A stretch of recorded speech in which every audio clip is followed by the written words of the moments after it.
we will be seeking more information about the case. And now on to the Middle East, and I'll just have one, and then I have to go. But is there any update on the situation at Rafah in terms of getting humanitarian aid in and American citizens out? So, as you saw, from the president say on Air Force One yesterday on his trip back from Israel, he spoke with President Sisi, and President Sisi committed to opening Rafah to allow the delivery of humanitarian assistance.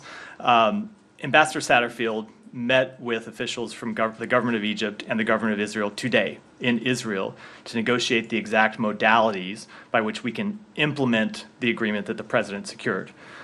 So over the coming days, I think what you will see, can't get into the exact timing, but we expect it to be implemented soon, details for humanitarian aid to go in. And of course, if Rafah Gate is open to allow humanitarian aid to go in, we will be trying to get out the American citizens who are in Gaza who want to leave. Okay, thank you. Go ahead. Can I follow up on that, Matt? Why is it only 20 trucks at this point? Do you have any firm agreement from the Egyptians to allow American citizens to leave via the Rafah crossing? Do you have an estimate on how many are trying to get out in that route? So I will say, just with respect to trucks, I don't want to speak to what the exact agreement will look like, because that is a matter that continues to be negotiated, that Ambassador Satterfield is on the ground negotiating. The Israelis, as they have said publicly, and as Secretary Blinken said after we met with them for 7.5 hours to secure this initial agreement on Monday, the Israelis have very serious concerns about the diversion of humanitarian assistance. They're worried that assistance that goes in will be diverted to Hamas. We are working out an agreement to ensure that any deliveries can be handled appropriately. So we'll continue to work on that. But what we have said publicly and what we have said to the Israeli government is quite clear. We expect humanitarian assistance to be able to get in. We think it's important that the innocent civilians in Gaza who did not start this conflict have access to food and water and medicine.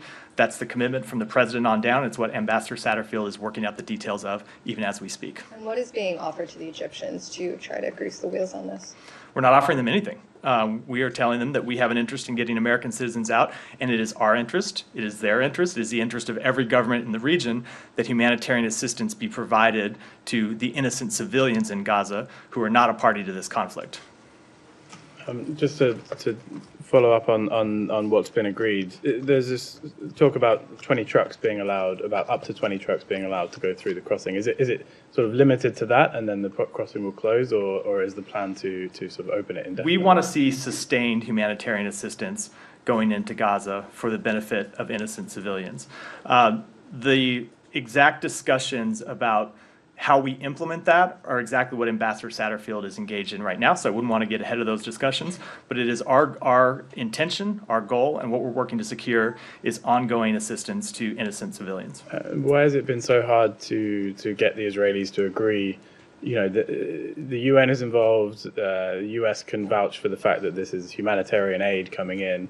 Isn't it pretty obvious that 2.2 million people in the country, they're going to need more than this, but this is desperately needed aid. Why can't they just let it in? I think the concern the Israeli government has, and they've said this publicly, and they certainly said it privately to us, is that any assistance that goes in will be diverted once it's inside Gaza. That there's not an Israeli military force in Gaza. There's not a UN peacekeeping force in Gaza. The people with guns inside Gaza are Hamas, and so Hamas may try to divert this assistance and keep it from getting to the civilians who it is intended for. We think that's a legitimate concern. We've made clear that this aid needs to go to innocent civilians and not Hamas. We're going to be watching very carefully how it's delivered because we want to be sensitive to those concerns, which we share. So you don't have any way of making sure that happens, right? So we are working on the mechanisms for the delivery of this assistance. Still in the region, Alex? Yes, just very quickly on that.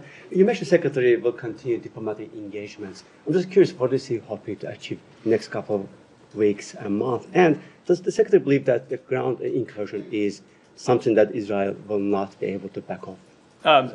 So we're going to let Israel speak to its military operations. It's appropriate for them to do so. As the president said yesterday when he was in Israel, as the secretary said when he was in the region, both in Israel and in other countries, it's important that when Israel conducts its military operations, that it does so in a way that protects innocent civilian life to the maximum extent possible. That is the responsibility of any democracy. It's what differentiates us from terrorist groups like Hamas. And then your second question was, you had a second question. Remind me. What is he hoping to achieve in the next couple of months? I reversed the order actually. He hopes to achieve the same thing that we have been working on since the outset of this conflict. Number one, to prevent the conflict from widening. You've seen us as a government send very clear messages to other entities hostile to Israel, both through what the president has said, what the secretary has said, and by the fact that we have deployed 2 carrier strike groups to the region. We want to send a very clear message to other countries or other entities that they should not enter this conflict. Second thing we are trying to do is to secure the release of hostages. There are a number of Americans who remain unaccounted for. We know that some of those unaccounted for are hostages, and we want to secure their release. And then, of course, we want to continue to work diplomatically to get humanitarian assistance into Gaza for innocent civilians. Can you please come back more on RFR? Yeah, sure.